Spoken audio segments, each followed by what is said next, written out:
Hello, everybody, and welcome to another episode of the Lions Grid. It's time for our second episode of the Kings of the North segment, Joe, where we're going to be taking a look here at the NFC North. Obviously, we're only 2 weeks in, so not a huge sample size to be taking a look here, but 2 weeks into this new season, the Green Bay Packers are standing alone as the current Kings of the North, 2-0. 2-0 against, in those two wins, of course, coming against the Bears and the Vikings.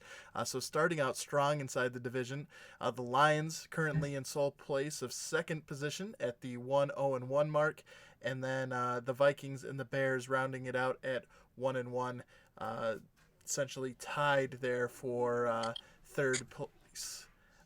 So clearly some room for improvement for the two bottom teams there. Everybody besides the Packers and the Lions already have a loss on this new season. Joe, what is your thoughts so far here, just 2 weeks into this young season, about where we're sitting with the standings? Yeah, Green Bay is typically the team when you think of NFC North leaders. Green Bay is typically the team you expect to see there. So early on in the season, it doesn't come to a surprise to see Green Bay right there.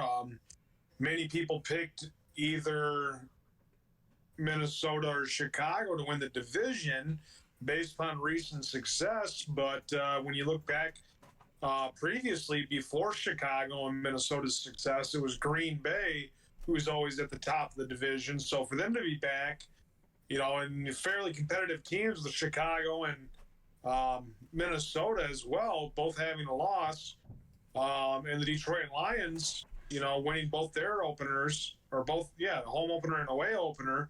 Really it's anybody's race right now. It's good to start off 2-0 in the division, but in the next upcoming weeks, Detroit's going to have their matchups against Minnesota and Green Bay right after they play the Eagles and the Chiefs.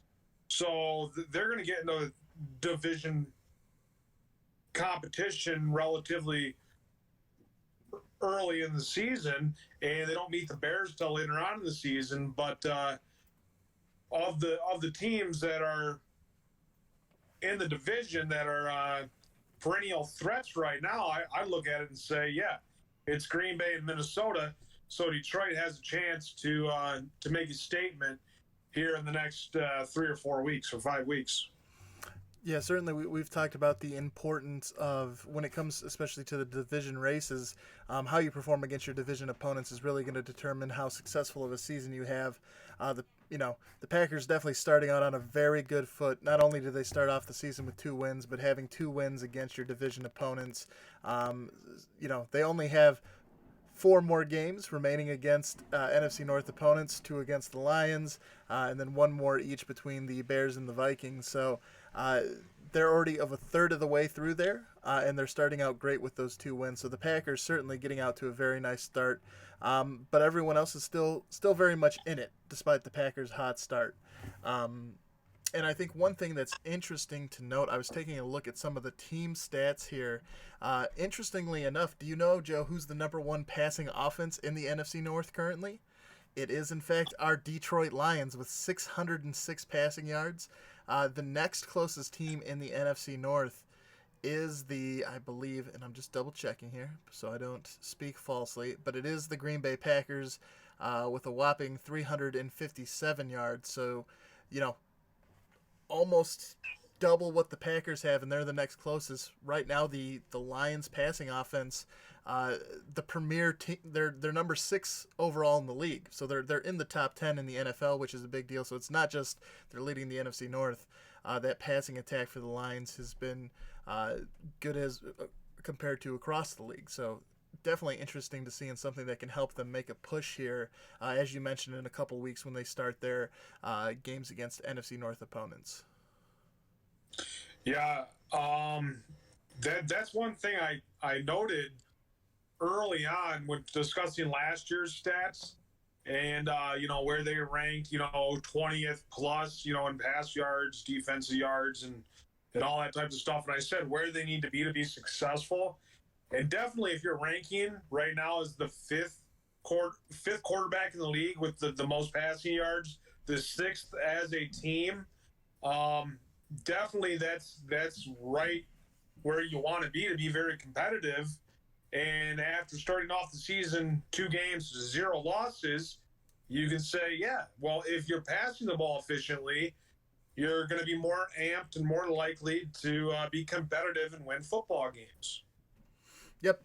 And then taking a look at the running side of things, Minnesota is actually the number one rushing team currently in the NFC North.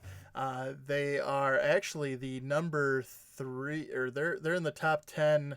Um, they're a top 10 rushing offense in the league. They're number two. They're tied for number two currently in the league for the rushing yards per game. In terms of total rushing yards, they're also tied for number two with the Colts with 370 yards. Um, and then the next team there in the NFC North is again our Detroit Lions. It is one thing that I think highlights the difference between the Minnesota and Detroit. Minnesota is currently sitting at number 4 in the number of rushing attempts they have. They're sitting at 65 total for this young season. The Lions are sitting at 60, so just a few attempts short of where they are.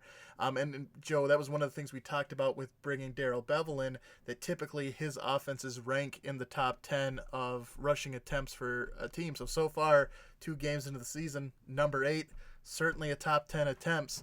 But when you compare that to Minnesota, who again just has 4 more attempts than us, they're averaging 185 yards per game compared to the Lions, who are averaging 105 yards per game, which is good for 16th in the NFL. Again, Minnesota tied for 2nd in the NFL, the Lions 16th, and so they're essentially handing off very similar. There's only 4 attempts different there on the season. But clearly we're not having as much success running the ball. Now, averaging 105 yards per game isn't awful. Again, that's right there to put us just above the halfway point in the league at 16 teams. We are the sort of midway team there. But certainly Minnesota seems to be having more luck running the ball with that 185 yards per game than we're currently having. So good to see the Lions up there, but I think still room for improvement. Yeah, you got to take into account, if they are number 6 in the league in pass yards, that means that total yardage during a game is going to be, more heavy on the passing yards, and the running game will decline because of it. So if you have one in the top 10 and one in the top 20, I mean, it's not too bad. Then what you really got to look at is more of a balance. If you want to get, to be a really effective offense, say like 10 and 10. If you're the 10th best rush team, if you're the 10th best pass team, then you really have a very effective, play action, run game, pass game. You can get it done any way on offense. And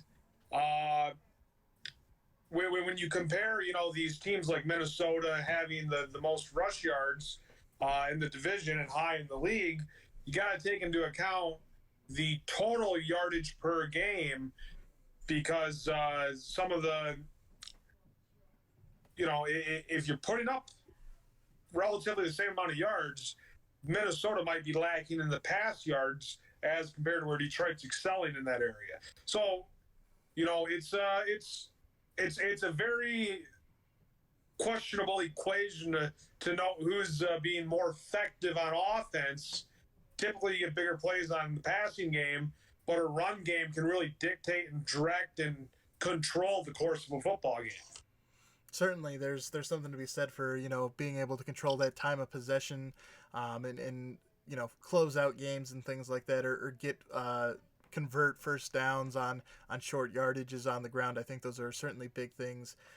And yeah, certainly interesting. I think overall I'm pretty happy with where the Lions offense is at. Again, they have had a lot of success through the air, and what they've done on the ground isn't awful by any sort of means, but I think certainly if we could get that running game to be a little more consistent and maybe increase those the number of rushing yards we're getting per game, and bump that up a little bit, certainly could have one of the best overall offenses in the entire NFL, because right now we're right there with the passing game. the rushing attack, like I said, isn't it's about average. So if you can get that to become above average or even good, along with a passing attack that's already at good, you certainly have a good chance there to compete not only for the NFC North title, but as we look at the wild card race and things like that, and just the NFC championship as a whole, certainly will suit the Lions well to have an offense that's clicking on both the passing and rushing aspect of the game. Because right now, looking across the NFC North, that's not the case. I think Aaron Rodgers and the Green Bay Packers, their passing offense is looking pretty good. I know a lot of people were really high on Aaron Jones for fantasy football heading in, and we did get an Aaron Jones sighting here in week 2 for the Packers, but their rushing attack hasn't been that consistent. Of course, the Bears' offense, both passing and rushing the ball, has left a lot to be desired.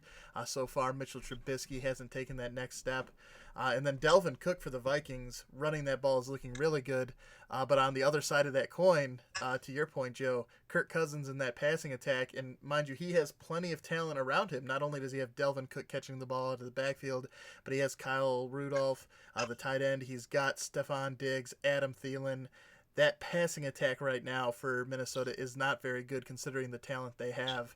And that's one of the reasons why they struggled against the Packers this past week, was just the turnovers and inconsistency by Kirk Cousins in that offensive passing attack. Right here, this Kings of the North episode, I would like to think that if we look at the professional opinion, ESPN, NFL, these companies that rank NFL teams, right now the Lions are still considered the worst team in the NFC North. Despite their play, despite not losing a game yet, and despite beating a playoff contender in the Chargers, you look at the overall public perception of, the NFC North, and the Lions are chosen as the worst team in the division. And I'm starting to look at the NFC North and saying, well, the Packers, they were able to beat up on Minnesota. They got the win against them. Minnesota came out strong against Atlanta. Atlanta looked good against the Eagles. Mm-hmm. Really, the Bears are the only team that I've seen go from being number 1 last year in the division to being fitting at that bottom position, just barely squeaking out a victory against Denver. Yeah, go on. And I just think it's really anybody's game. The Bears, if they continue to have struggles, they're not going to make a push. Definitely, 1-1 still keeps you in it. But, you really got to pay attention to these division games. And I think that what you're saying that benefits the Packers, number 1 right now, is that they're already 2-0 in the division. Yep. The Lions are 0-0. They have yet to play a division opponent, but the Packers have a victory over the favorites in the division. They have a victory over Minnesota and Chicago, and that definitely helps out not only the win-loss record, but the division record, and going into the remainder of the season, definitely favorable at the beginning of the season for the Packers to come out on top in those 2 games. Yeah, most certainly. I think certainly all 3, the other 3 teams, the Lions, the Vikings, the Bears, all have a shot at winning the NFC North title. I don't think the Packers by any means have a lock on that this early in the season. But certainly, I think it is a pretty noticeable advantage to be able to not only play 2 of your division opponents week 1 and week 2, but to be able to start the season out 2-0 against those 2 opponents. That really sets you out in, at that point you've sort of taken a lead ahead of everybody else. You're like going into that first turn, you've already built yourself a nice lead. But very much so, it's just up to the rest of the teams in the NFC North to go out there and play the games and execute. Because, as Joe, we've pointed out, since we've been doing the Lions grid, the Packers are 0-4 against the Lions. When I was doing my calculations for the Lions record for my 8-8 projection, I had them splitting the series. So I had the Packers winning at home and then the Lions winning at home at Ford Field. But, again, historically, the Packers have won that matchup against the Lions, but the last 2 years, The Lions have really owned that rivalry, so it's going to be interesting. I think one thing that you talked about the Lions still being uh, having this portrayal in sort of the national media as being the worst team in the NFC North. There is one stat that I found that does kind of lend itself to that, and that's just the turnover difference. So if we look at where everyone is at in terms of their turnover differential, the Packers are currently sitting tied at third in the NFL, and they're at a +3 there, so they've generated 3 more takeaways than they've given the ball away. Next up, you have the Vikings tied for ninth in the league with a +1 differential. The Bears are sitting at even, which makes them tied for 15th. And down, tied for 20th, you have the Lions at -1. Uh, Clearly, there's not much difference between -1, 0, 1, and then what were the Packers? 3. So the Packers definitely have the most breathing room between the other teams. They're at that 3 mark. But I think that's an important stat to keep an eye on moving forward, just because it highlights how good the defense is at giving the opportunities to the offense, and then at how good the offense is at not giving opportunities to the opposition. So -1 is by no means, it's not an awful mark at all. But moving forward, what I'm going to be really looking for the Lions, I think for them to be really successful here in the NFC North, you want to see a positive turnover differential. You want to be plus something. The best team in all of the NFL, surprisingly, Joe, currently is the Tennessee Titans. They're sitting at a +5 differential. They have 4 interceptions and 1 fumble recovery and haven't given up the ball yet this season. So obviously too late in that regard for the Lions. They have had a couple of interceptions, a couple of fumbles. But really, I think the big thing moving forward and a measure of a good team is, are they able to generate takeaways and are they able to prevent giveaways? Because if you can give yourself a chance with those takeaways, it certainly can, and you can capitalize on the other team's mistakes like we saw them do against the Chargers. Certainly set you up for success. And then if you can limit your own mistakes and not give the other team a chance to have that same success, it really can make a big difference. So it's just, again, there's not a whole lot of space separating the Lions from the other teams in the NFC North currently, but it is certainly a stat I'm going to keep an eye on to hopefully see improvement from this team moving forward. Yeah, what I'm excited about is the amount of turnovers the Lions have created on defense. I know they had that fumble on the goal line that saved a touchdown, got the ball back to the offense. They had that interception at the end of the game. They were able to play fairly effective, good defense in the Cardinals game for the first 3 quarters. But I'm not concerned so much with Stafford's interceptions, because even last year when he had his worst season in the NFL that he's played since he came into the league, he was still like 21 or 24 and 12, double the TD to interception ratio. And, we saw 3 touchdowns week 1, 0 interceptions, 2 and 2 week 2. But the biggest thing, I think, is the fumbles. I think we've seen too many from Jamal Agnew, and I think that just fumbling the football is something that can be avoided more so than when you put the ball in your quarterback's hands and you see how many yards you can rack up, how many touchdowns he can get. I'm willing to live with interceptions.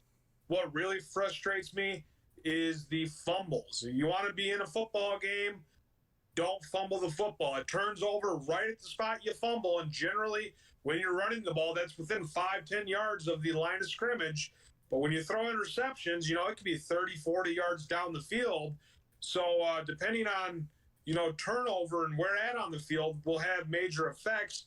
I'm not so concerned with the -1. I think they're going to have a plus in the turnover category as the season rolls on. I think they'll be more effective in that. I've seen too many turnovers from Detroit in the first couple of games, and I think they'll correct that as the season goes on. So the turnover battle isn't something I'm worried about.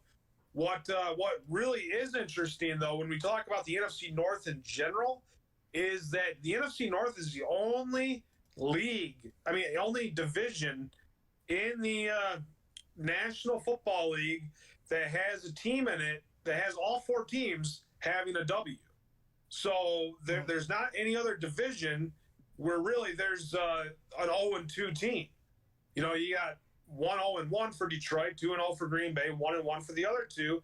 So everybody in this division right off the bat still has a very competitive chance and doesn't have to make up too much ground to take over that number one spot. Yep, and I think one thing that is, I think, somewhat surprising, for me anyways, is if you take a look at the defensive side of the ball and some of the stats there, because clearly we know that Chicago, coming into the season was going to be one of the best defenses in the league. The Packers have been surprising in how well their defense has been. Minnesota's defense has been good as well, and then the Lions' defense, I don't think it's something that gets as much credit as it should, has been rather good. And if you look at, again, some of the stats here that we have so far, in terms of the number of sacks this season, currently you have Chicago leading the way for the NFC North. They have 7 sacks. And then you have the Packers, the Vikings, and the Lions all tied with 6 sacks. And really, if you take a look at where that puts the NFC North in the bigger picture of the NFL, the Bears are tied for 6th, and then the Packers, Vikings, and Lions are all tied for 8th, along with Seattle and Baltimore. So that's all of the defenses up there towards the top of the league in sacks, all 4 teams. And then if you take a look at their points per game, it's very similar. The Packers are the second defense there, giving up only 9.5 points per game. The Bears sitting at 12 points per game in 4th. Minnesota is in 9th overall in the NFL with 16.5 points. And then tied for 12th is the Lions with 18.5 points. So again, there's all 4 teams showing up towards the top of the league. And it very hits home that all 4 of these defenses are really good, and they're really good compared to everybody else in the NFL. Mind you, it's only 2 weeks in, so we'll have to see if they can maintain that level of performance. But, again, it reiterates your point, Joe, that this is a NFC North that's going to be very competitive, where all 4 teams have a chance to be the winner. And it's really going to come down to, their play on the field, how they do against each other, and then, of course, what they can do in these games where they're taking on opponents outside of the division. These next 2 weeks for Detroit are going to be, measuring sticks. You go look at Arizona and you say, okay, well, we tied them. They're ranked, a bad team on paper and in general and projected. And then, okay, we beat a good team that's projected playoff team. And now we got 2 back-to-back weeks against, people who, have picked these teams to go to the Super Bowl. So, I personally picked Philadelphia to represent the NFC in the Super Bowl and Kansas City to represent the AFC in the Super Bowl. So if Detroit can come out and play these teams, granted, the Eagles are a little bit banged up, but, this is definitely going to be a test right here early on in the season to see how Detroit performs against not only these 2 teams, but, the 3 consecutive playoff teams from last year, including the Chargers. Yep, certainly is. It's a tough slate for the Lions. And as you mentioned, taking a look at who everyone's playing here in Week 3, of course, as you mentioned, the Lions will be traveling to Philadelphia to take on the Eagles. And at the beginning of the season, that was certainly a game I think we both had circled as a loss. But given some of the things that have been happening with the Eagles, some of the injuries that they're accumulating, certainly I think there is a chance the Lions go into Philadelphia and pull that surprise upset. Joe, we won't give away our picks for that game. You'll have to come check out our pick'em segment on Saturday if you want to see who we're officially taking. But certainly, I think the Lions have a much better chance here now in Week 3 than we thought they would have, before the season kicked off. The Vikings will be hosting the Raiders for their Week 3 matchup. So could be an interesting game there. Obviously, like we've said, Kirk Cousins in that passing attack has kind of struggled. But Delvin Cook and that rushing attack might be able to take advantage of the Raiders a little bit. We'll have to see. The Broncos will also be playing the Packers at home. So two matchups there between NFC North opponents hosting AFC West teams. Going to be interesting to see how that plays out. And then last but not least, we have the Bears traveling to Washington for Monday Night Football. uh, get that prime time slot there between two teams that aren't division rivals, but two NFC teams. Those all look very favorable for the other teams in the division. The toughest team that is played from NFC North teams this week is going to be the Lions playing the Eagles.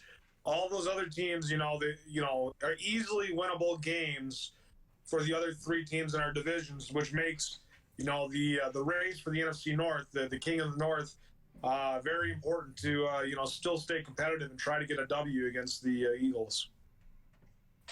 Yeah, it's going to be very interesting to see how it plays out because, like I said, there is certainly more of an opportunity there this week for the Lions, so they should be feeling better. But you're absolutely right. I think everybody else has a really good shot of winning their games and should be considered the favorites. The Lions are certainly the underdogs headed to Philadelphia, but I think they do have a better chance than we would have originally thought to get a win there. So certainly Philly's beatable. They've sort of shown that they're not as Superman like as their Madden rating would have you believe.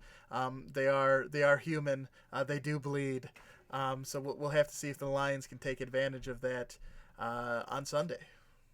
Yeah, surprising enough, it's like, all right, they asked me who do I want to choose as my Madden competitor team to play in the Madden Bowl, and I was like, well, I could go with the Eagles. And then I started looking at these teams, and I was like, I don't know. Right now, I'm thinking Dallas is the better team in that division, and I'd rather go with Dallas than the Eagles. So, when I look at the two now, in comparison, it's like the Eagles were favorites to go to the Super Bowl. Now it's like, I don't know. Dallas is ranked top 10, top 6, 6th or 5th best team in the league after week 2. So, we'll have to wait and see how that goes, and we'll talk about that later on this week too. Yep, most certainly. And I can see there my father asking about what our thoughts are about. He said David, but I'm pretty sure it's Daniel Jones is the guy that's taking over for Eli Manning as the QB. I could be wrong, but I think I'm pretty sure it's Daniel Jones. Yeah, it's Daniel Jones. Certainly, we'll be talking about not only the change in quarterback there for the Giants, but also talking about some of this other news because it has been a week. Week 2 is full of NFL news, Joe. And we will be back doing an episode here on. Let me just double check the date. We have this new programming scheduled for 2019, so still takes a little bit of getting used to because not something we had previously. But let me see if I can't find it. It's going to be difficult for me. There we go. Lions Grid Programming. Pulling it up. Bear with me for just a second. So that will be Thursday's episode. We'll break down a lot of the NFL updates, injury news, roster changes, all that good stuff. Daniel Jones will certainly be included in there as the Cowboys decide to, or sorry, not the Cowboys, the Giants seem to end the Eli Manning era. You'll be able to come in and that'll be one of the things we'll be talking about on Thursday. So if you're interested in that, please tune back in on Thursday. Thursday evening, we'll be going over that. In terms of today's episode, our Kings of the North segment, I think we've really touched on quite a bit. That's, I guess, one good thing for the NFC North. Whether you're a fan of the Lions, Packers, Bears, or Vikings, those are some teams where there isn't any news. There hasn't been any catastrophic injuries.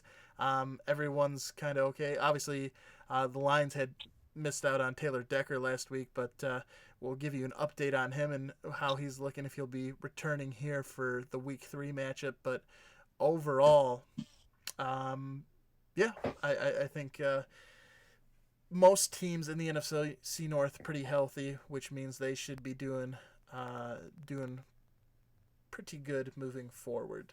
That will do it for today's episode. If you did enjoy the show, please do help the channel grow. Hitting that like button, the subscribe button definitely helps us out very much.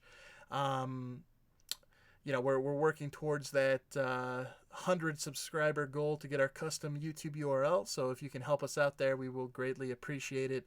And like I said, we'll be back again multiple times this week. Up next for Wednesday, we do have our NFL Power Rankings, where me and Joe will show you who our top 5 teams are, as well as taking a look at some of the top 5 teams according to ESPN, the NFL Network, CBS, a bunch of the other names across the industry, and sort of compare and contrast their rankings to ours. So if you're interested in that, join us tomorrow night.